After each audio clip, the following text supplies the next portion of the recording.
Page number 275 कर्णान योग के व्याख्यान का विधान।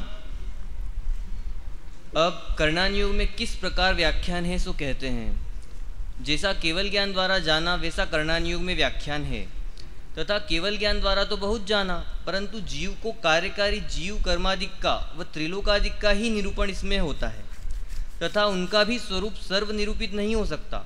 इसलिए जिस प्रकार वचन गोचर होकर छद्मस्त के ज्ञान में उनका कुछ भाव भाषित हो, उस प्रकार संकुचित करके निरूपण करते हैं। इसको आप अंडरलाइन करो, जितना मैं बोलता हूँ उतना अंडरलाइन करना। केवल ज्ञान द्वारा जाना वैसा जिस प्रकार वचना गोचर होकर छद्मस्त के ज्ञान में कुछ भाव भाषित हो, उस प्रकार कर्णान योग में व्याख्यान है। ख्याल में आ गया मैंने कितना ऊपर नीचे तोड़ के पढ़ा है। फिर से, केवल ज्ञान द्वारा जैसा जाना, इसलिए जैसा जाना जिस प्रकार वचना गोचर होकर छद्मस्त के ज्ञान में उसका कुछ भाव भाषित हो, उस प्रकार संकुचित करके कर्णान योग में व्याख्यान किया जाता है। ठीक है, ये पहला पॉइंट है। माने केवल ज्ञान के अनुसार तो है ही, पर केवल ज्ञान में तो कितनी सारी चीज़ें देखी गई। केवल ज्ञान में कौन सी चीज़ छूट गई? चाहे लौकिक कहो चाहे पारलौकिक कहो, जितने भी प्रकार का ज्ञान का विषय है, अथवा जितने भी ज्ञेय हैं, वे सब केवल ज्ञान का विषय बने। तो केवल ज्ञान में तो कोई वस्तु छूटी नहीं, तो उन सब का कथन थोड़ी वो शास्त्र में किया गया। कर्णान योग में उन सब का कथन तो नहीं है। तो कर्णान योग में कथन तो प्रयोजनभूत कथन है, अथवा जितना बुद्धि में समा सके उतना कथन है। प्रयोजनभूत और बुद्धि में समा सके वैसा कथन है, लेकिन वो कथन कैसा है कि वो कर्णान योग के अनुसार है, केवल ज्ञान के अनुसार है। माने उसकी तारतम्यता सूक्ष्मता उसके हिसाब से मिलाना, ये कर्णान योग का पहला पॉइंट। चलो, यहाँ उदाहरण जीव के भावों की अपेक्षा गुणस्थान कहे हैं। वे भाव अनंत स्वरूप सहित वचन गोचर नहीं है। वहाँ बहुत भावों की एक जाति करके 14 गुणस्थान कहे हैं, तथा जीवों को जानने के अनेक प्रकार हैं। वहाँ मुख्य 14 मार्गणा का निरूपण किया है, तथा कर्म परमाणु अनंत प्रकार शक्ति युक्त हैं। उनमें बहुतों की एक जाति करके 8 व 148 प्रकृतियाँ कही हैं, तथा त्रिलोक में अनेक रचनाएं हैं। वहाँ कुछ मुख्य रचनाओं का निरूपण कहते हैं, तथा प्रमाण के अनंत भेद हैं। वहाँ संख्यातादि 3 भेद व इनके 21 भेद निरूपित किए हैं। इसी प्रकार अन्यत्र जानना। तथा कर्णान योग में यद्यपि वस्तु के क्षेत्र काल भावादिक अखंडित हैं, तथापि छद्मस्त को हीनादिक ज्ञान होने के अर्थ प्रदेश समय अविभाग प्रतिच्छेदादि की कल्पना करके उनका प्रमाण निरूपित करते हैं, तथा एक वस्तु में भिन्न भिन्न गुणों का व पर्यायों का भेद करके निरूपण करते हैं। तथा जीव पुद्गलादिक यद्यपि भिन्न भिन्न हैं, तथापि संबंधादिक द्वारा अनेक द्रव्य से उत्पन्न गति जाति आदि भेदों को एक जीव के निरूपित करते हैं। इत्यादि व्याख्यान व्यवहार नहीं की प्रधानता सहित जानना, क्योंकि व्यवहार के बिना विशेष नहीं जान सकता, तथा कहीं निश्चय वर्णन भी पाया जाता है। जैसे जीवादिक द्रव्यों का प्रमाण निरूपण किया, वहाँ भिन्न भिन्न इतने ही द्रव्य हैं, वह यथासंभव जान लेना।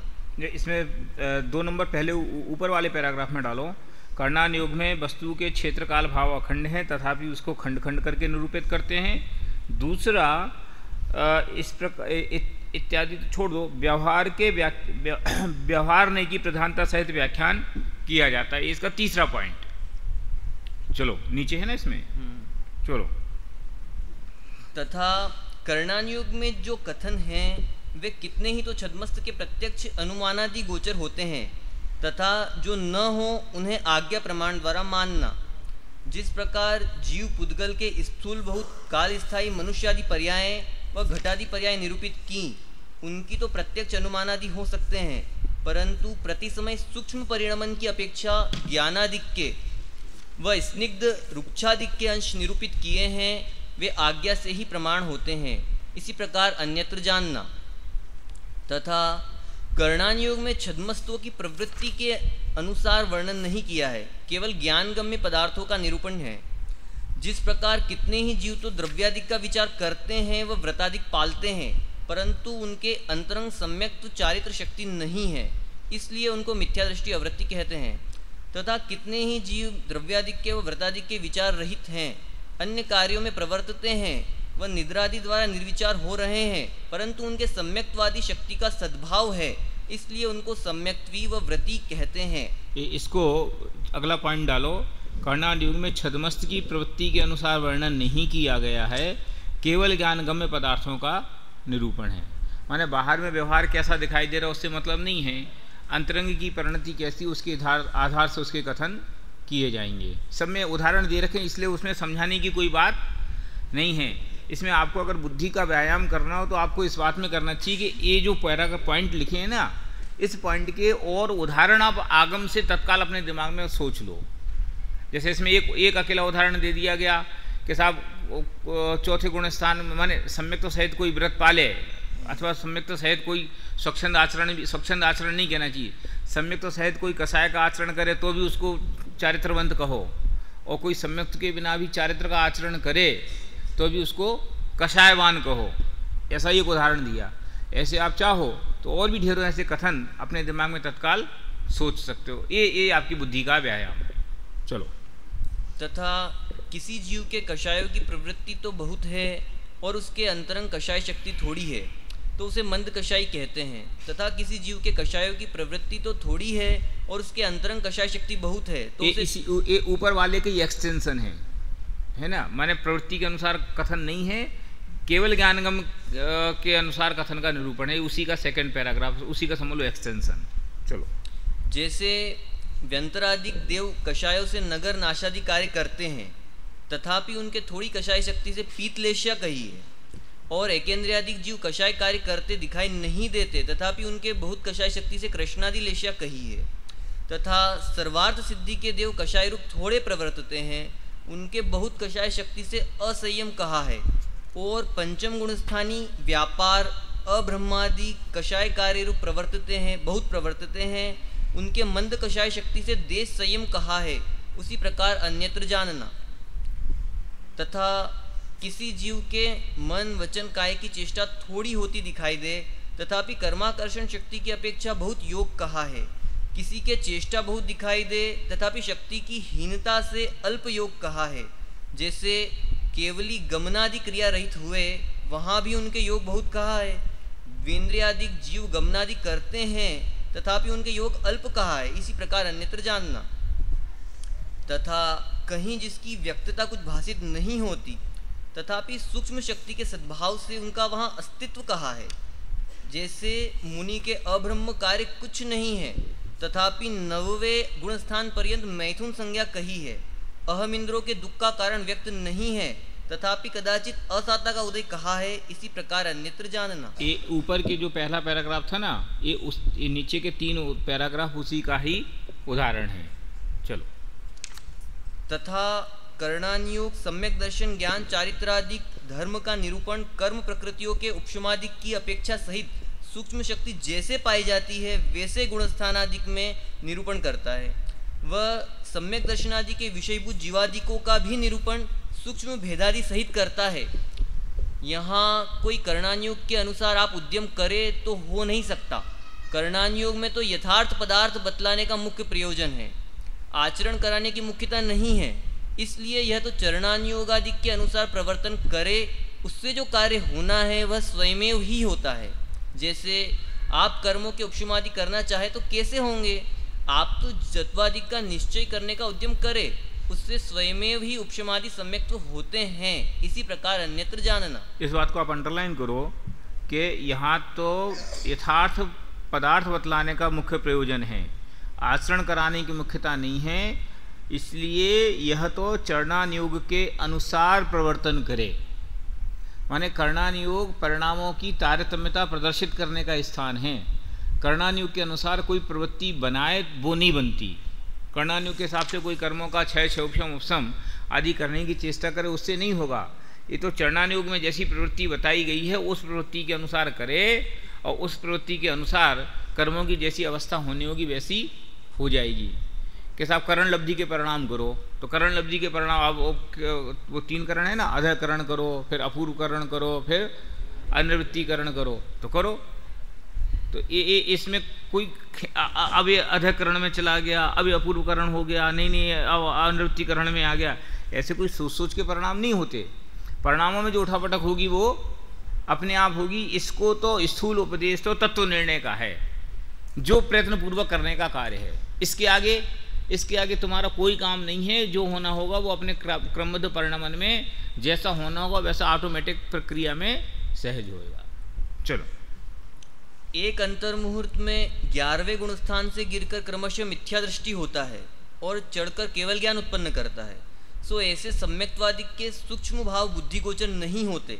इसलिए कर्णानुयोग के अनुसार जैसे का तैसा जान तो ले, परंतु प्रवृत्ति बुद्धि गोचर जैसा भला हो वैसी करे।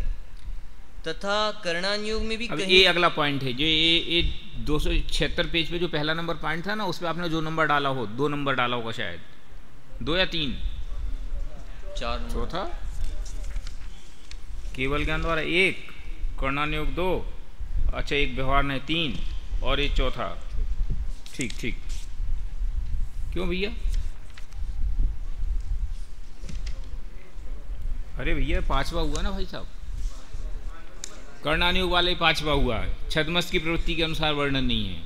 फिर अभी अगला पॉइंट यहाँ आएगा 277 पेज पे, कहीं कहीं उपदेश की मुख्यता सहित व्याख्यान भी होता है, उसे सर्वथा उसी प्रकार नहीं मान लेना। कर्णानुयोग के कथन में भी ऐसा कथन है।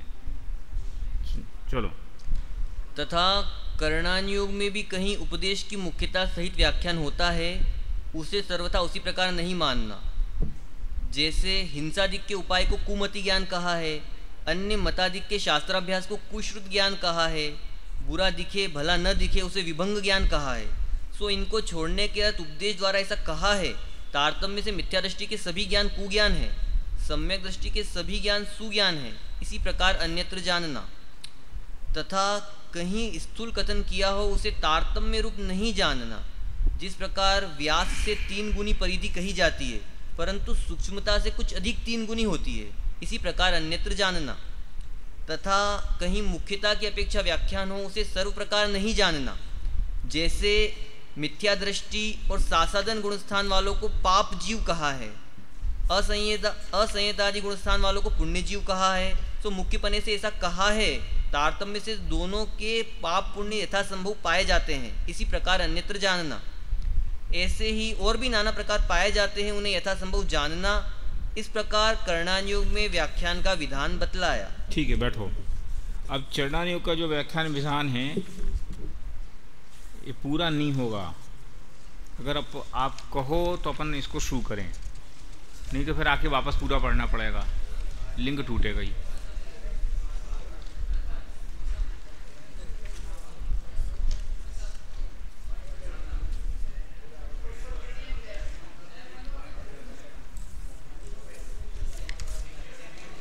केवल ज्ञान द्वारा जैसा जाना वैसा कर्णानुयोग में व्याख्यान है।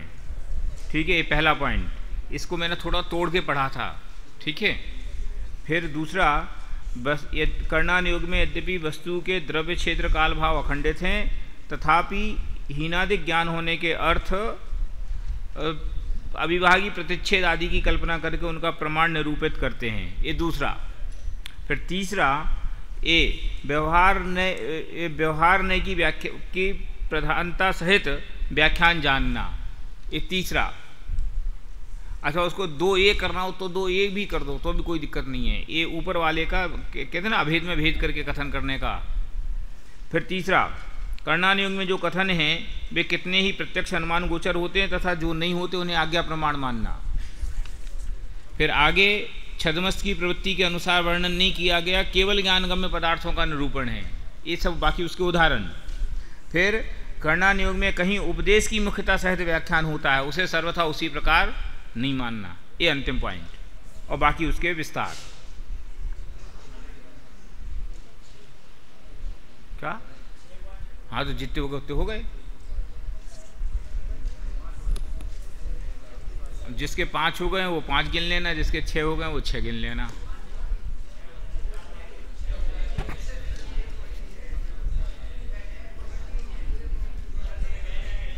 क्या? पेपर जो पिछली बार आया था पैटर्न वैसा ही होगा। अब जैसा आया था जिनने पेपर दिया आप उनकी सेवा करके पूछ लेना।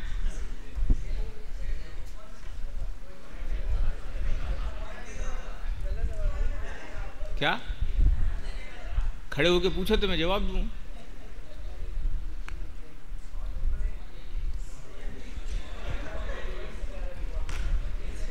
हो गया, मैं जाऊं?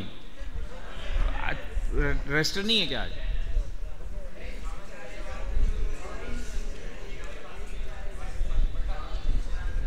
क्या खड़े होके पूछ, सुनाई नहीं दे रहा क्या कह रहे हैं?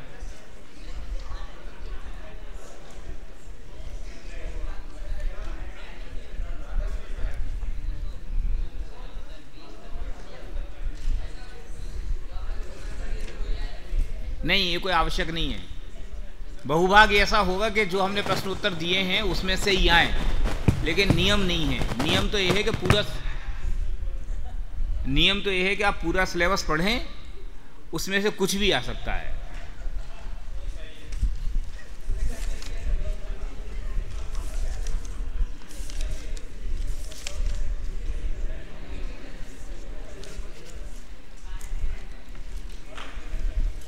Roll number 1, 2, 3, 4, 5, 6, 7, 8, 9, 10, 11।